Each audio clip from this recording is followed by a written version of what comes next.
For my experiment, I started off with this guitar loop, just going like this. Like I just wanted something that's kind of like fast and slow.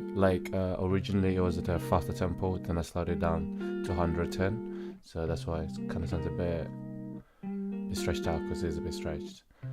Then after that, I went and got a bass sound, but this is more like a sub bass. I had a preset. I chose a preset from a Trillion. If it loads up, yeah. I chose a clicky sub bass, and then after that, I went on to create drums. So the drum pattern is pretty simple. It just starts it's a very like hip hop based kind of drum pattern.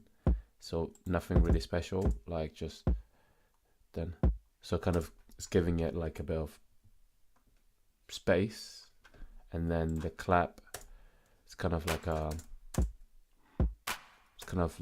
calling and responding from each other, and I wanted to kind of balance it out and not make the drum section really busy and just like boom boom boom really busy, but I just wanted to be really simple but effective, and I think what then I carried on. I was looking for kind of like a melody, and I didn't really want something that's kind of like smooth, like typical like an R&B. I just wanted something that's like simple to the point, and then it's just like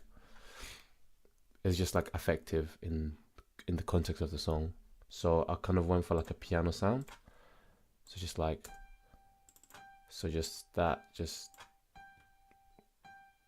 that, something simple, and then it just like moves up.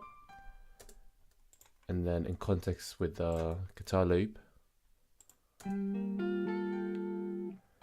like it's not really busy, it's really simple, it's very effective. I found it's very effective. Then with the bass, start, and then with the kick, everything together. And this is kind of this is how it all started, and then after that just kind of after that I carried on to like the second verse. So I developed it some more to create like a verse for it. And then because the guitar loop it doesn't like change in chords, it's kind of like the same arpeggio again and again. So I just wanted to so after that I took off the bass and the kick to kind of bring something new. Then after that I introduced another arpeggio, and this arpeggio is in contrast to the guitar, and then together kind of, and then after that, and then with piano lead melody, I'd say.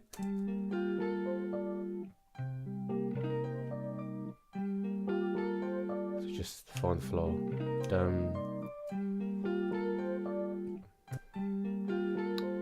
Then after that, and then it goes back to the chorus.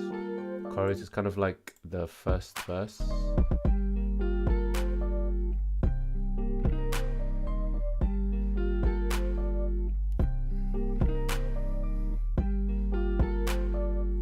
After this, I found I was stuck again in terms of like making the song interesting, because again, I kind of took a loop and I wanted to experiment with this loop to see how far I could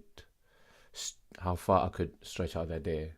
And then with that, I carried on to create like a breakdown, something that's a bit like a break.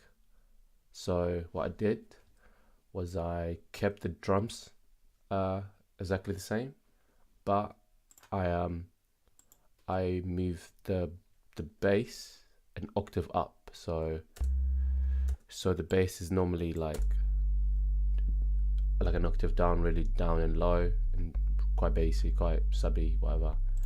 Then after that, I moved it up, and then this has a dramatic change from the chorus, because like it doesn't just like it moves from up to down, and that has like a more of like a push to the song. So in context, what I'm saying,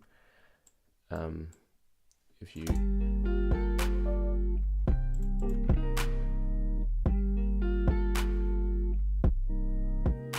then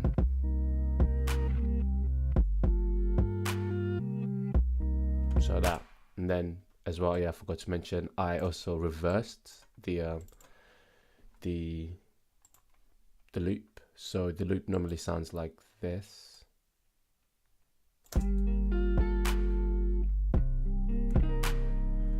Then right before the 1 minute 10 mark, as the song was getting a bit repetitive and boring, I reversed the last loop, and then it works well in with the bass, because the bass goes from 1 octave to 1 octave above, and this works well with a reversed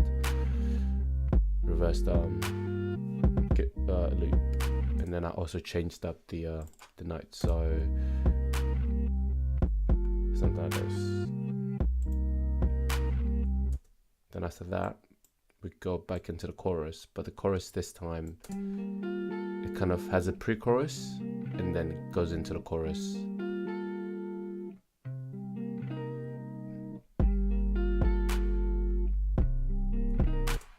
After this, I found the song was getting a bit repetitive again. Then I decided to make it interesting by,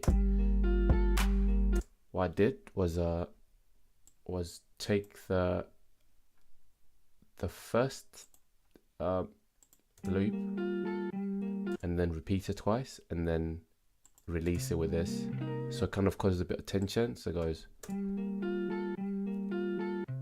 then kind of tension releases, and this works well in the song, because the song has this like repetitive loop over and over again.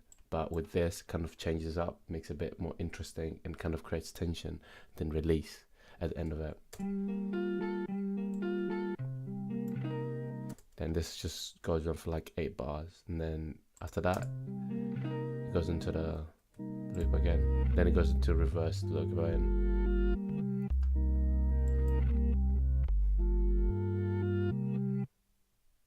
Then a bit of break, then back to it.